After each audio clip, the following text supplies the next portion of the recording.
Bacaan diambil dari Markus 2 ayat 1-12. Kemudian, sesudah lewat beberapa hari, waktu Yesus datang lagi ke Kapernaum, tersiarlah kabar bahwa ia ada di rumah. Maka datanglah orang-orang berkerumun, sehingga tidak ada lagi tempat. Bahkan di muka pintu pun tidak. Sementara ia memberitakan firman kepada mereka, ada orang-orang datang membawa kepadanya seorang lumpuh digotong oleh 4 orang. Tetapi mereka tidak dapat membawanya kepadanya karena orang banyak itu. Lalu mereka membuka atap yang di atasnya. Sesudah terbuka, mereka menurunkan tilam. Tempat orang lumpuh itu terbaring. Ketika Yesus melihat iman mereka, berkatalah ia kepada orang lumpuh itu, "Hai anakku, dosamu sudah diampuni." Tetapi di situ ada juga duduk beberapa ahli Taurat. Mereka berpikir dalam hatinya, "Mengapa orang ini berkata begitu? Ia menghujat Allah. Siapa yang dapat mengampuni dosa selain daripada Allah sendiri?" Tetapi Yesus segera mengetahui dalam hatinya bahwa mereka berpikir demikian. Lalu ia berkata kepada mereka, "Mengapa kamu berpikir begitu dalam hatimu? Manakah lebih mudah, mengatakan kepada orang lumpuh ini, 'Dosamu sudah diampuni,' atau mengatakan, 'Bangunlah, angkatlah tilammu, dan berjalan'? Tetapi supaya kamu tahu bahwa di dunia ini Anak Manusia berkuasa mengampuni dosa." Berkatalah ia kepada orang lumpuh itu, "Kepadamu kukatakan, bangunlah, angkatlah tempat tidurmu, dan pulanglah ke rumahmu." Dan orang itu pun bangun, segera mengangkat tempat tidurnya, dan pergi keluar di hadapan orang-orang itu. Sehingga mereka semua takjub, lalu memuliakan Allah. Katanya, "Yang begini belum pernah kita lihat." Demikianlah sabda Tuhan.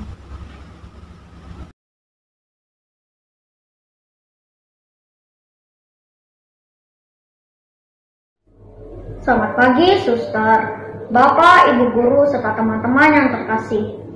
Perkenalkanlah, nama saya Jason Lee, saya dari kelas 5A. Pada kesempatan ini, saya akan membacakan bacaan dari Injil Markus. Permintaan Yakobus dan Yohanes, bukan memerintah, melainkan melayani. Lalu Yakobus dan Yohanes, anak-anak Zebedeus, mendekati Yesus dan berkata kepadanya, "Guru, kami harap supaya Engkau kiranya mengabulkan suatu permintaan kami." Jawabnya kepada mereka, "Apa yang kamu kehendaki, aku perbuat bagimu." Lalu kata mereka, "Perkenankanlah kami untuk duduk dalam kemuliaan-Mu kelak, yang seorang lagi di sebelah kananmu, dan yang seorang lagi di sebelah kirimu." Tetapi kata Yesus kepada mereka, "Kamu tidak tahu apa yang kamu minta. Dapatkah kamu meminum cawan yang harus kuminum, dan dibaptis dengan baptisan yang harus kuterima?" Jawab mereka, "Kami dapat." Yesus berkata kepada mereka, "Memang, kamu akan meminum cawan yang harus kuminum, dan dibaptis dengan baptisan yang harus kuterima. Tetapi hal duduk di sebelah kananku atau di sebelah kiriku, aku tidak berhak memberikannya. Itu akan diberikan kepada orang-orang bagi siapa itu telah disediakan. Mendengar itu, ke-10 murid yang lain menjadi marah kepada Yakobus dan Yohanes. Tetapi Yesus memanggil mereka lalu berkata, "Kamu tahu bahwa mereka yang disebut pemerintah bangsa-bangsa memerintah rakyatnya dengan tangan besi, dan pembesar-pembesarnya menjalankan kuasanya dengan keras atas mereka. Tidaklah demikian di antara kamu. Barang siapa ingin menjadi besar di antara kamu, hendaklah ia menjadi pelayanmu. Dan barang siapa ingin menjadi yang terkemuka di antara kamu, hendaklah ia menjadi hamba untuk semuanya. Karena Anak Manusia juga datang bukan untuk dilayani, melainkan untuk melayani dan untuk memberikan nyawanya menjadi tebusan bagi banyak orang." Demikianlah Injil Tuhan. Terima kasih.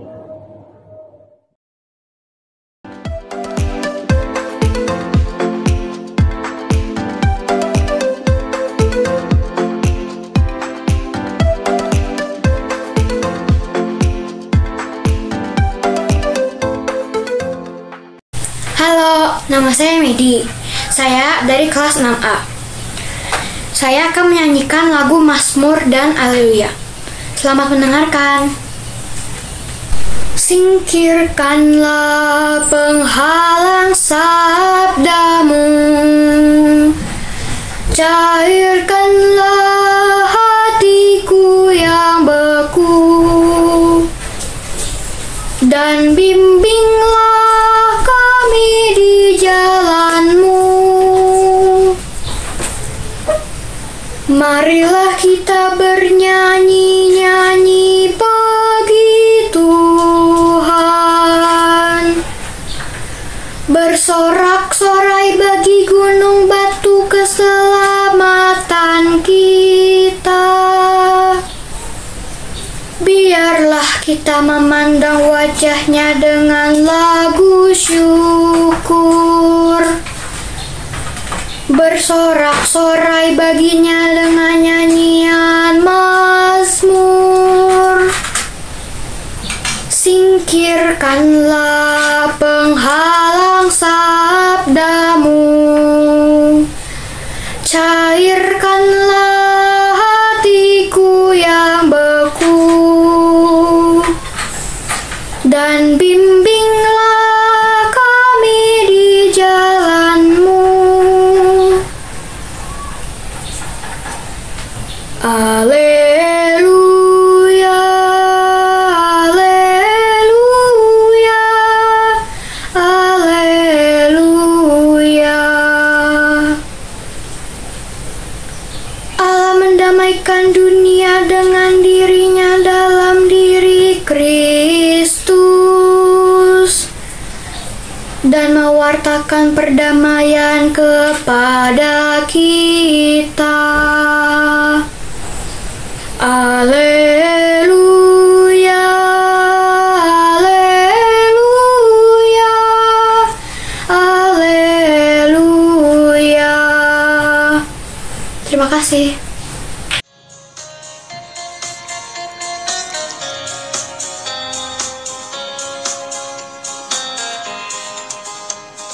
Baca kitab suci, doa tiap hari, doa tiap hari, doa tiap hari.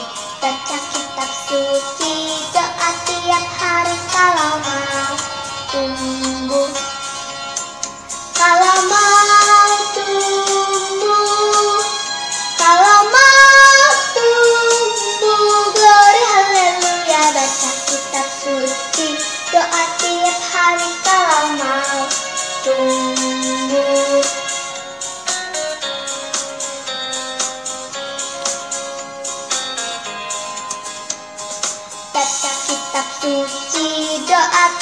hari, doa tiap hari, doa tiap hari. Baca kitab suci, doa tiap hari kalau mau tumbuh. Kalau mau tumbuh, kalau mau tumbuh, glory haleluya. Baca kitab suci, doa tiap hari kalau mau tumbuh.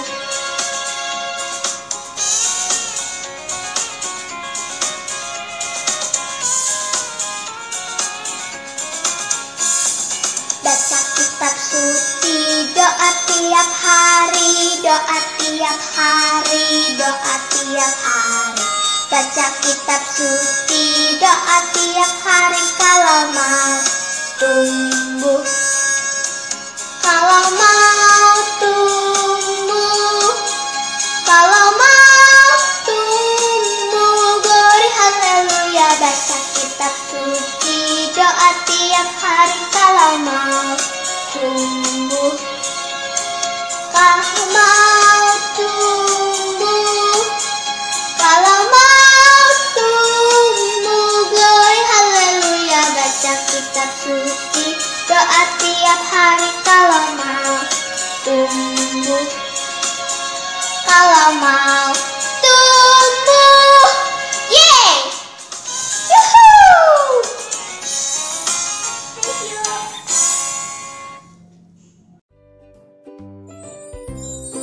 Halo semua, perkenalkan namaku Marcel Ederson Hartono dari kelas 1B. Marcel akan bercerita nih. Tapi tentang apa ya? Ada yang tahu? Betul, tentang Zakheus, si pemungut cukai.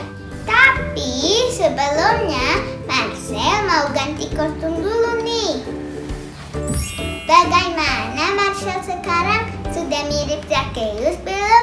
Ayo kita mulai ceritanya teman-teman. Dahulu kala di kota Yeriko ada seorang kepala pemungut cukai yang bernama Zakheus. Pekerjaannya mengumpulkan uang dari rakyat ke pemerintah. Zakheus juga menyimpan sebagian uang itu untuk dirinya. Oleh karena itu, Zakheus sangat kaya dan rumahnya sangat besar. Tapi banyak orang yang tidak suka padanya. Pada suatu hari datanglah Yesus ke kota Yeriko. Zakheus sangat ingin melihat Yesus, tapi sayangnya tidak bisa. Kenapa ya tidak bisa? Betul, karena Zakheus sangat pendek dan Zakheus terhalang banyak orang yang lebih tinggi darinya. Lalu Zakheus memanjat pohon ara untuk melihat Yesus. Yesus pun melihat Zakheus dan berkata, "Hei Zakheus, turunlah, aku mau numpang di rumahmu." Zakheus langsung turun dengan sangat bahagia. Zakheus berjanji kepada Yesus untuk memberi setengah miliknya kepada orang miskin dan mengganti 4 kali lipat apa yang dia peras. Selesai deh ceritanya. Pesan moralnya adalah Tuhan Yesus mengasihi kita dan mau menjadi teman semua orang tanpa kecuali. Tuhan Yesus juga memberi kesempatan untuk bertobat dan tidak mengulangi kesalahan lagi. Sekarang ayo kita bernyanyi bersama Marcel yuk. Zakheus, orang pendek, kecil betul dia. Dia panjat pohon ara, hendak melihat Yesus. Kata Yesus, lihat orang itu. Katanya, "Hei Zakheus, turunlah.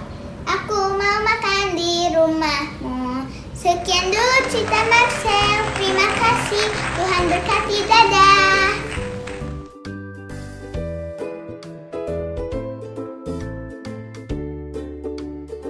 Edward 4B, absen 12. Cerita kitab suci Yesus dan Lazarus. Pada suatu hari di daerah Betania, hiduplah dua orang yang bernama Maria dan Marta.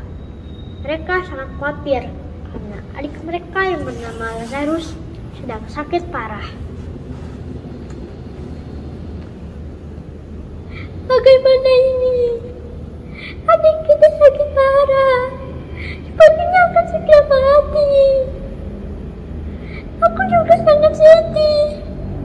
Bagaimana jika kita mengirim seseorang untuk memanggil Yesus? Yesus dapat menyembuhkan adik kita. Bermil-mil jauhnya, Yesus tahu dengan jelas apa yang terjadi pada Lazarus. Dan dia pun berkata, penyakit ini tidak akan berakhir kematian. Yesus pun menunggu beberapa hari lagi untuk ke Betania. Dan dia pun berkata semacam teka-teki pada murid-muridnya, Lazarus sudah mati. Aku senang tidak ada di sana. Jadi kamu dapat belajar percaya. Murid-murid Yesus pun bingung. Apa arti kalimat aneh itu? Apa yang sedang direncanakan oleh Yesus? Yesus pun tiba di Betania. Lazarus sudah mati 4 hari. Tubuhnya sudah dibungkus kain kafan dan sudah dikubur di goa seperti kuburan. Marta yang sedih pun menemui Yesus. Adikmu akan bangkit kembali. Aku tahu. Dan akhir zaman kan? Marta berpikir dia harus menunggu sampai hari terakhir untuk melihat Lazarus kembali. Tetapi maksud Yesus lain. Yesus pun berkata, Akulah kebangkitan dan hidup. Barang siapa percaya padaku, ia akan hidup walaupun ia sudah mati. Marta percaya pada Yesus karena ia tahu bahwa Yesus adalah anak Allah. Tetapi bagaimana cara Yesus bisa menolong Lazarus? Yesus pun pergi ke gua tempat mayat Lazarus disimpan. Angkatlah batu itu. Tuhan, dia sudah berbau sebab tepat hari dia mati. Akhirnya batu itu pun berhasil diangkat. Yesus pun berdoa kepada Bapanya di surga. Dan ia bersiap-siap membuat mukjizat supaya orang-orang tahu bahwa Tuhan yang mengirim dia. Lazarus, mari keluarlah. Orang-orang melihat ke arah kuburan sambil bertanya-tanya, dapatkah Yesus menghidupkan kembali Lazarus? Tiba-tiba, Lazarus keluar dari kuburan. Ia masih terbungkus kain kafan. Bukalah kain kafan itu.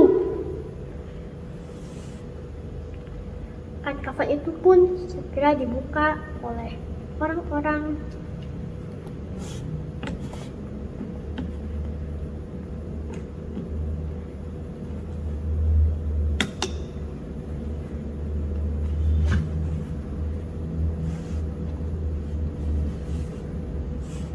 Biarkanlah Lazarus pergi. Lazarus pun pergi dari tempat itu. Orang-orang pun pulang ke rumah masing-masing. Terjadilah sukacita besar. Yesus menepati janjinya. Lazarus hidup kembali. Hanya anak Allah yang bisa menghidupkan kembali orang yang sudah mati. Semenjak saat itu, banyak orang percaya kepada Yesus.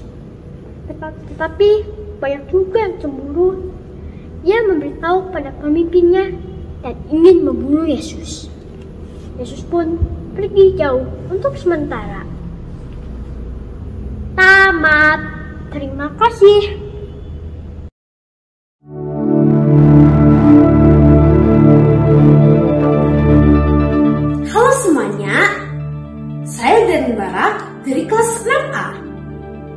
ini saya akan membawakan cerita kitab suci tentang Yunus dan ikan besar. Pada zaman dahulu di Israel, hiduplah seorang lelaki bernama Yunus. Suatu hari datanglah firman Tuhan, "Yunus, bangunlah, pergilah ke Niniwe, kota yang besar itu, dan berserulah kepada mereka, karena kejahatannya telah sampai kepadaku." Namun Yunus tidak mematuhi perintah Tuhan dan melarikan diri ke Tarsis dengan berlayar menggunakan sebuah kapal. Namun Tuhan menurunkan badai yang sangat besar sehingga kapal tersebut terombang-ambing. Yunus malah turun ke ruang bawah kapal dan tertidur. Datanglah nahkoda membangunkannya. "Bangunlah, berserulah kepada Tuhanmu supaya kita tidak binasa." "Siapakah kamu?" Aku Yunus. Aku seorang Ibrani. Aku takut akan Tuhan, pencipta langit, lautan, dan daratan. Apa maksudmu? Mengapa badai ini terjadi?